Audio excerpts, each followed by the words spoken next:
So Dave, I'm learning a little bit more about my iMovie thing. Not much. Looking over this, I was using it to kind of play with it to try to get it to where it was a little more smooth. I'm going to do a little bit of a voiceover. If you find it annoying, just shut it off. This thing has got a zip-D awning, and I'm probably told you a lot of this stuff before, but I'm not sure. They say that you can still get parts for all of those, so that's kind of cool. I'm sure the canvas is just one solid mass of stuff, but they're not super expensive to replace. You can see a little bit of the sealant there. There's strips that run along both sides of that aluminum sheet on top that you can take off and seal up. There's some videos on that online. The propane tank is probably okay. I see some of the guys have filled them and they've leaked, and they'll change out valves and that sort of thing. The really cool thing about it is it's got that little wire there that's got the level gauge and goes to the console right as you walk in the door that shows you how much propane you got left.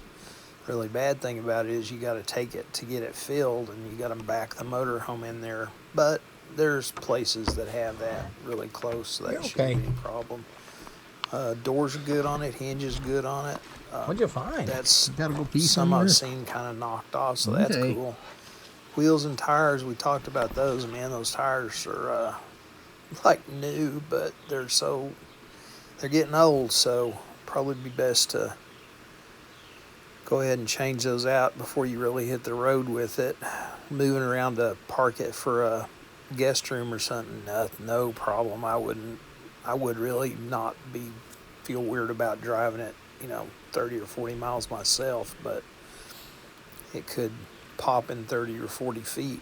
I had a uncle that had an issue with an older one that tore a bunch of lines and stuff up on his, cost him a lot of money. He really wished he'd have never done it. This is the passenger side bag. We talked about it. It's in pretty good shape, actually. I'm sure, it's compared to the other side, but everything is compared to the other side. That's gonna be a pretty easy job to take that nut loose there, and then take the other one on the other end of it loose. And as you have it, you have to jack it up first and put it under that bogey there. But yeah, the guys are talking like it's a 30-minute, hour job to replace them, so the hard part will be paying for it. There's the door that goes to the back of the refrigerator. It's fine. Could use a little bit of gluing together on the joints, maybe some JB Weld, and tighten it up a little bit or something along those lines. There's the back of the fridge.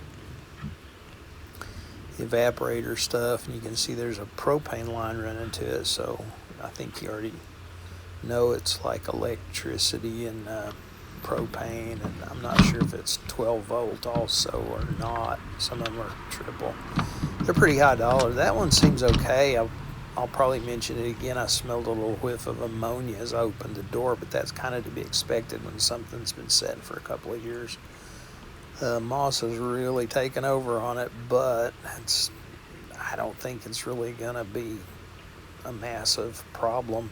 It would be cool to have it all pressure washed off and that sort of thing. This doesn't have the original paint. The original is the Imron, which is a little tougher than the enamel stuff that's on it. So the algae or moss or whatever will probably kind of start staining it. Looks like there were some in Mexico. We talked about that, 76, 7, 8, 9 maybe. About the time I was graduating high school. That would have been more fun to go to Mexico back in those days.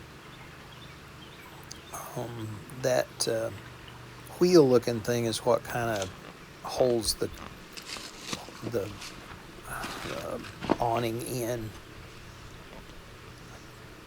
I'm gonna try to get better with my photography here. I was just kind of every time something caught my eye, like, hey, I want to look at that wheel well, you know, I just take the camera and stick it in there, and it's a little, might need some Dramamine or something. It's a little bit wild. There's the fill for the radiator with that red tube going to it, I believe.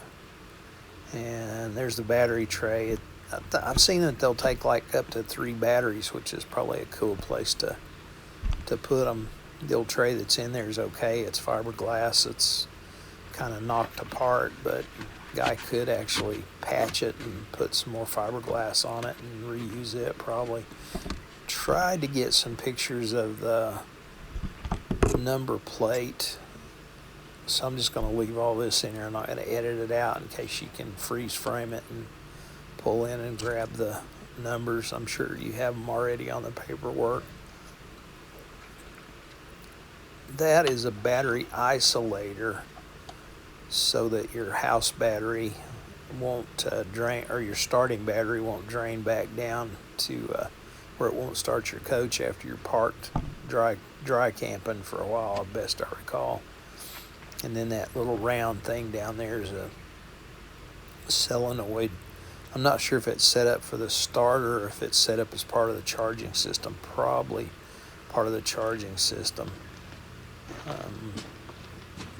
Washer tank for the windshield washer, and little motor, pump motor. The master cylinder is that rusty thing with the brake lines coming out of it. It's probably excuse me, it'll probably work, but it looks a little rough. That loop down there is the oil. I think I showed it in the next video, that the one I just shot. I'm going to try to edit here in a little bit. That GMC thing is the air compressor for the air suspension, the little triangular thing. That is the steering linkage, and that blue paint kind of throws me because I haven't ever seen that. It makes me think that that might be a replaced piece, which would be nothing but good if it were. So I don't remember seeing anything about him being a real problem child anyway. Should have edited some more of this out as I'm struggling to get underneath it. I have some better shots of the engine and stuff later. There's a typical 70s GM's product, oil leakage, so don't freak out over that. That's pretty common, that they're going to seep and occasionally leak. When you see fresh oil, that's what you need to kind of worry about and fix as a rule. Typical Oldsmobile, that is the compressor for the air conditioner, that big massive thing at the top. Man, it's probably okay, actually. That's, of course, the air conditioner for just the dash air for the engine part. You've still got the roof air units that are the RV units. Didn't see anything here that really was scary. A lot of surface rust on steering components, but the frame and ladder, or the frame rails and all, actually look pretty darn good. That's the transmission or transaxle pan there. It's just kind of seepy, as they always are. That's a steering gear. It's a little drippy, as they always are. You can get those replaced or get them rebuilt if it gets to be a problem, if it starts having slack in the steering, or if it keeps getting away with fluid. So that's one of the drive axles, I think, going to the driver's side, if I haven't gotten turned around here. Can't really tell anything from the condition of it from this shot. Yeah, there's the front of the engine and the radiator and some bracing and that sort of thing. Radiator looks good. I'm not seeing a whole bunch of stuff. That little green spot there to the driver's side might be a tiny little leak. When I tried to start it the next time I was up, it was not dry of water, but it was low. I couldn't really see any coolant in it. If you do add coolant just on a lark, be sure and either pour in just straight antifreeze or at a minimum 50-50 mixture of antifreeze and water for over the winter if you don't start it before then. That headliner is new. The one that's in it, you know, you've seen it obviously, and it's got some cracks in it. It's not bad, but yeah, that's a nice piece there. I'm thinking that would probably bring pretty good money if you decided to just sell it and kind of patch yours, but I mean, you got it, so I'd be inclined to go ahead and put it in there. And later on, the next time I was up, I took some water and washed it off somewhat. It was rainy outside. I wished I could have just thrown it out in the rain and it probably would have cleaned up, but I washed it up and let it dry a bit and then took it into the back of the coach and set it on the bed. Just try to keep it from getting cracked up. Hinges work good. The doors are good on the hood. I don't see any issues there. The windshields, like we talked about, they had to have been replaced because that one little gray thing there, that little delamination in the corner is the only thing I really saw on it, even after I washed them next time. And I did notice that you've got a couple of extra arms in there for the wipers. Now, I don't know if you've run across it or not before, but the wipers are hydraulic, so they don't have like a regular motor like a car does on them. They run off of, I think, the power steering pump. So that'll be kind of a weird deal, but they seem to work okay for most people. I haven't heard a lot of griping. They do have conversion kits, of course, to change them over to electric and that sort of. They've always come up with a workaround. These windows, I didn't see any cracks or anything in them. Of course, I didn't wash those out. They're probably a little delaminated around the edges because they just kind of do. Safety glass does. But you've got a lot of weather stripping and fuzzies in there, slides for those, so that would be fairly simple or fairly easy project to do for a weekend. And Lord knows there's enough YouTube videos. I can't believe the guy bought new aluminum Alcoa wheels and then didn't drive it anywhere. That's just bizarre. But I guess things happen unexpectedly and it just didn't work out. That channel's pretty full of gunk. Most of that stuff will blast out pretty good with the pressure washer. I wouldn't worry about getting the interior wet. Just blast it out of there and then open it up and it'll dry out in a day. The kind of heat we got here, maybe 2 days with the kind of humidity we got. I don't see any damage to the shell, but if there is any, it'll become apparent as you get the little shine on the paint. And there's the raggedy baggedy side on the driver's side here. I guess we didn't go into that too much. It's messing with the generator, trying to get it to pull out during this time I didn't know how to get it open, plus I was trying to drag the muffler and make a ditch with it, so I figured it out finally after we got the rear end off the ground a little bit. That's a 6,000 watt Onan, which I understand is the bigger size. Some of them have 4,500s or 4,000 kilowatts. That should run both of the air conditioners, and they're tough. They're old school, old technology stuff, but they're well known and got a great reputation. So you can see that hole to the right in front of my hand on the side of it. I'm pretty sure that's where the oil filter access is, so you can open up and pull the oil filter out of it to change the oil. Looks like there's plenty of room back there for 3 batteries to me. And if you go to make your dry camp type setup to where you get more battery power, I'd take advantage of all of those for sure.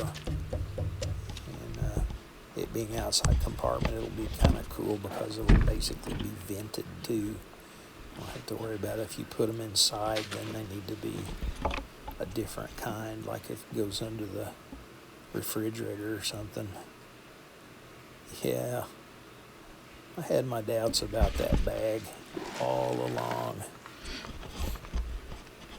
And sure enough, I did think it would, man, it did actually air up enough to lift the coach, but it sure didn't last very long. So those are the fittings or the hoses for the pump. And all, of course, all of that's been disconnected, but it's got the control still yet, and it's got the vacuum pump still yet. The control does look like somebody's been messing with it, and the left one felt a little odd, the dial, so you're probably looking at a few parts for that. That black hose is the vent for when they vent air out of them, so it will keep a little bit of dirt and moisture out of the vent part by being longer like that. If you jack the tires up or jack the bogie up and the drums are draggy whenever you turn them, don't be too concerned about that because they've rusted up, and that's just rust hitting the drum, the brake linings. Get to the point that you can get them serviced or pull the wheels off and pull the drums off. They look fairly simple, like an old 60s, 70s model car from what I've seen.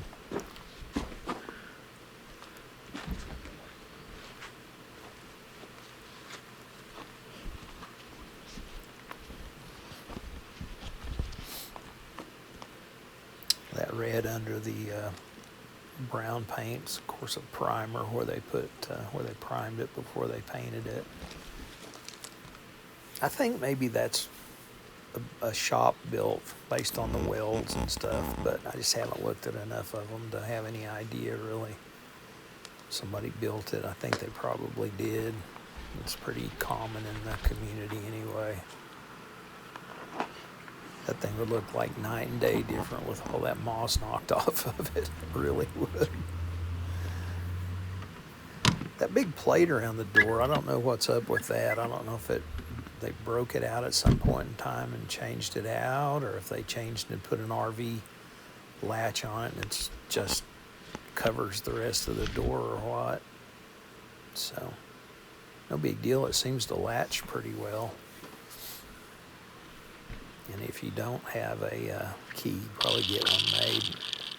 I think I told you that's a roller is to keep the edge of the door from snagging on the canopy when it's deployed. That transmission core, if core or rebuilt transmission, I still don't know what it is. I'm kind of inclined to think they might have bought it at a salvage yard because of those red plugs as maybe as a spare.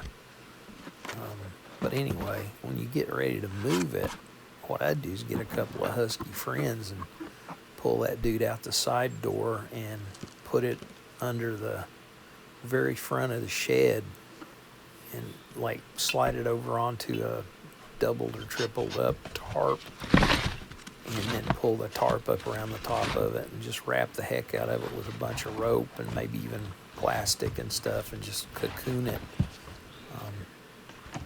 in there, and that would cut down on the space it took, and it would be pretty well protected. You're probably going to have to get it gone through before you ever use it again, or if you decide if everything's cool and works okay, you might could sell it and get a few $100 for it. I think I've seen them bounce around for $200 or $300 for just a rebuildable core. That mileage at 58,000, I don't believe is correct. I did it first. It's probably not. It's probably 158,000, but that's really not a huge deal.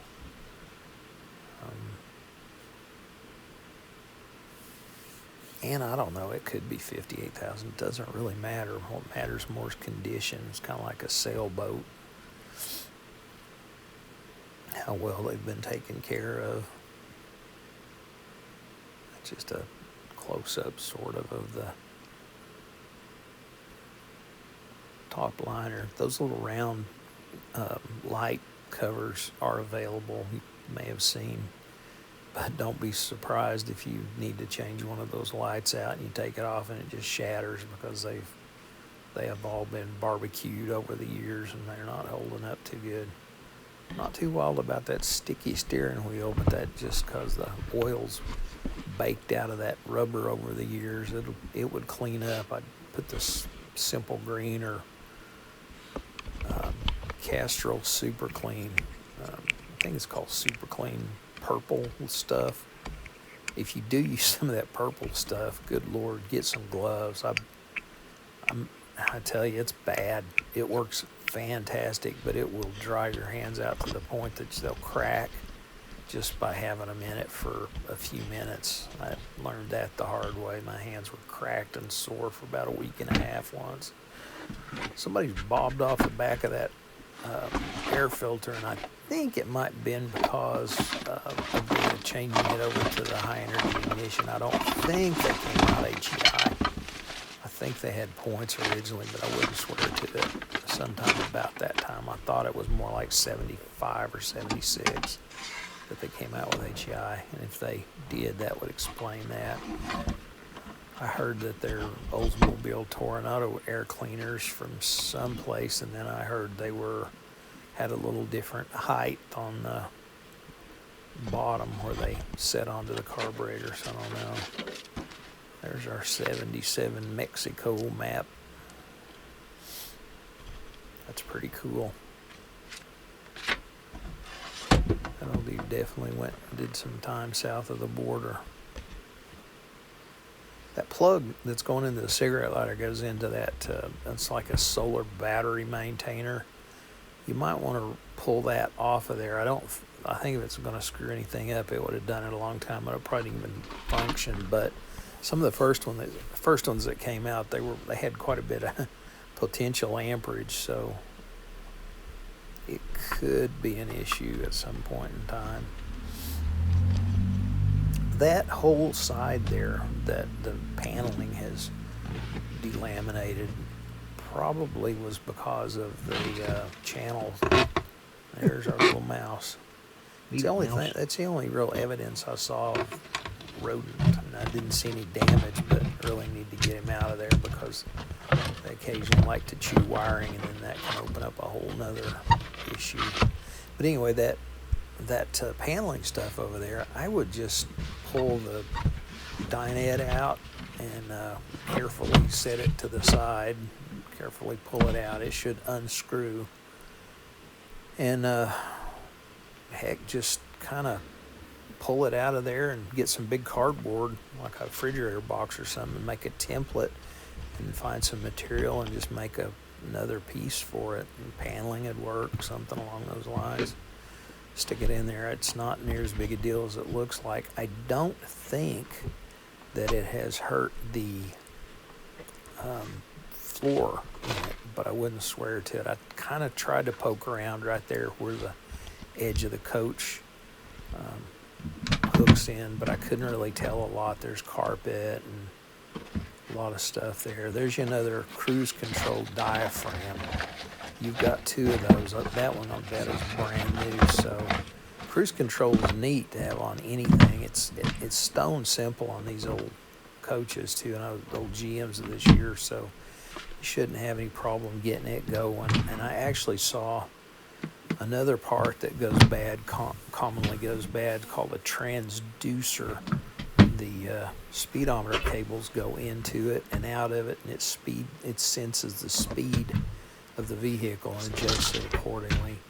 The little logic box. Grill looks good. I think we looked at the stove while you were in there. I took these manuals and just was a little paranoid about having over the stove. I was thinking there was a vent going outside and it might, eventually get some, but I don't really think there is. I think it's just a hood. But anyway, I moved them over one. You mentioned that you didn't like the way they blocked the windows, the cabinets, and it is kind of crappy. It does look a lot more open if you do have those out of there. But man, if you're traveling, that's sure a lot of space. I think that oven would be fine. I'd just take it out and oven easy off everything and clean it off real good. Maybe hit it with a little bit of sandpaper or steel wool. Like I mentioned earlier, I did smell a little whiff of ammonia as I opened that up, but I doubt that's really an issue. I haven't been around these enough to know for sure, but I'd fire that sucker up and see once I got it to the point of moving for a place for guests, or even started working on it to travel with. I believe that's your freshwater intake, that white thing in the back that's in the closet, so you need to leave that where you can get to it when you refinish the interior of that. The door to the bathroom, you probably noticed, is something is hinky on it. Doesn't push that latch back. Probably super simple, maybe missing a piece. I just don't know how the mechanism works, and I couldn't really tell much from the fast way I was looking at everything. Bath insert is not cracked or busted anywhere that I saw, which is nice. I believe they may have taken this out to get to the water heater or to check the water heater, which means it might have been leaking. If it is, then that's a problem, but nothing that can't be fixed. A lot of people I've heard are putting in instant water heaters, and I really like the instant ones because it's like just you run. If you're hooked up to water, you can take a shower as long as you got water.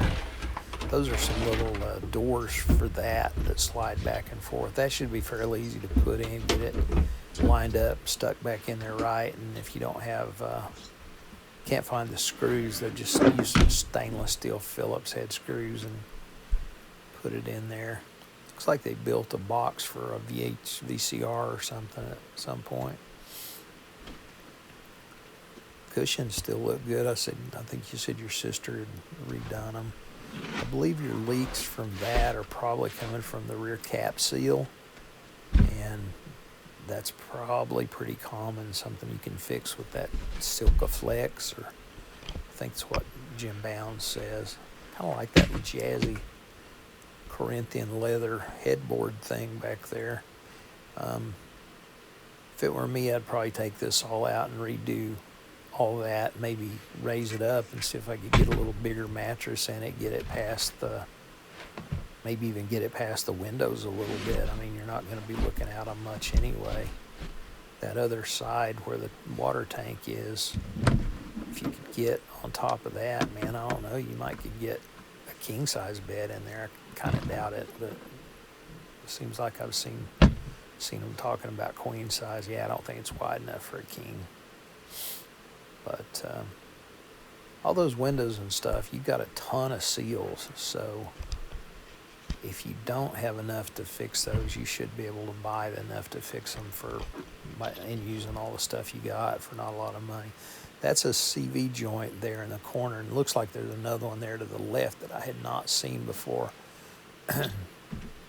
The pink stuff, of course, is RV antifreeze, which is a good sign that maybe they used it and put it in the sinks to keep the pipes from breaking. I wish I'd have dug under that couch, because that's where I found that Limp Home aluminum airbag spacer thing last time while I was looking for the jack handle. I found that, and there's a big pry bar that's under there, and there's that four-way, which, you know, that big lug wrench or four-way thing that's truck size. That's a handy piece to have for changing tires out, so I definitely keep track of that. And then there's a pipe there that we're using, look like for a breaker bar to give you a lot of leverage, and you just slide it onto the one of the other corners of it and use it to break the nuts loose. I read somewhere they're like 250 pounds of torque, which is a lot. So there's the old engine. The blue and orange valve covers kind of freak me out a little bit. I don't know which color. Oldsmobile used to be blue, but it was kind of a light blue, best I recall. But 73. So there's your transmission dipstick. I'll go into that, and then that pipe right to the right that's got that union on it that's running right that way. That's behind the alternator. That's your dipstick tube. The alternator's a typical AC Delco. I think it's 100 amp, but it may be like an 80 amp. It's a good heavy duty one. The fan and that silvery thing's the clutch. There's the oil pressure sensor that looks like a bell. Temperature sensor there to the left of that shiny clamp. There's a top view of that compressor, air conditioning compressor. And there's your carburetor, and that gasket sticking out of there kind of leads me to believe the carburetor's been redone, which may be good, may be bad. I tried to get pictures of the number, and I didn't do a very good job. It'll be a 7 or 8 digit number, and it'll start out 70 or 170, probably 70. And that's how you find the kit for the carburetor if you get it rebuilt. The fuel filter is in that housing that is to the right of that blue rag in the front of the carburetor. They're kind of tricky to get out the first time, so be careful with it. Hold on to the big nut that goes in the carburetor with a wrench, and then turn the little one, or it'll crimp the line and really screw you up. Those are choke tubes. So exhaust from the engine goes up in there and goes into that round bowl on the side and heats a little coil, like a thermostat coil, that opens up the choke as the engine warms up. They seem nice and solid. It's a good system that lasts for years. I wouldn't worry about it. I wouldn't try to replace it personally. Everybody's going to say, oh, get a Edelbrock or get a Holly or something. I've had great service out of Quadrajets. That's what that is a Quadrajet, a Rochester Quadrajet carburetor. There's where your to the bottom there is where that cruise control module or diaphragm fits, and then to the right of it there is that speedometer sensor that I was talking about. There's one of those in there somewhere. I ran across it piddling around in the replacement parts. So yeah, I'm not sure if there's a piece gone out from under the dash like a cover plate or not. I'm kind of thinking there's not, but I didn't see it anywhere. But it's not a huge deal. If it is gone, I'm sure you could find one from one of the other guys on the deal, or on the Facebook page. Just kind of messing with the throttle. It seems nice and smooth. It runs partly by linkage, and then it goes to a cable to the carburetor. It's fairly simple, easier to look at than it would be to explain. So he had the jug there, and later on when I brought the thing the next day, I put the jug where that antifreeze jug was. I've read since that guys have put the jugs on the bumper, which makes a lot more sense, and just kind of put a bungee cord around it or something and just take that hose that's running to the fuel pump and run it out the grill opening and put in there, and keep the gasoline outside. Would make a lot more sense while you're moving it.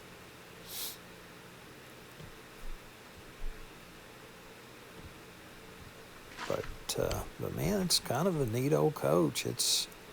I wish I had my old shop I used to have. I had a massive garage. Of course, it was kind of, I don't know if I could have got it inside of it, because these are kind of tall, but I would have tried.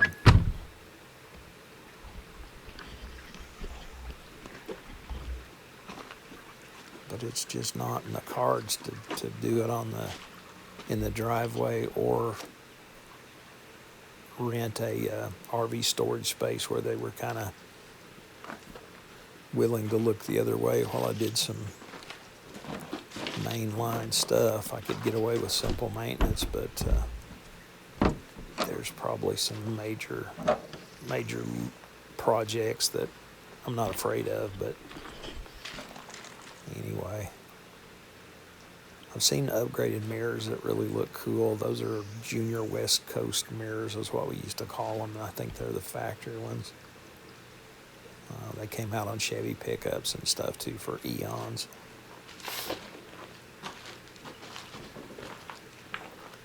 Latches all work. Didn't see any broken body work, which is cool. It's odd that it doesn't have a ladder. Anyway, I'll try to work on the next one.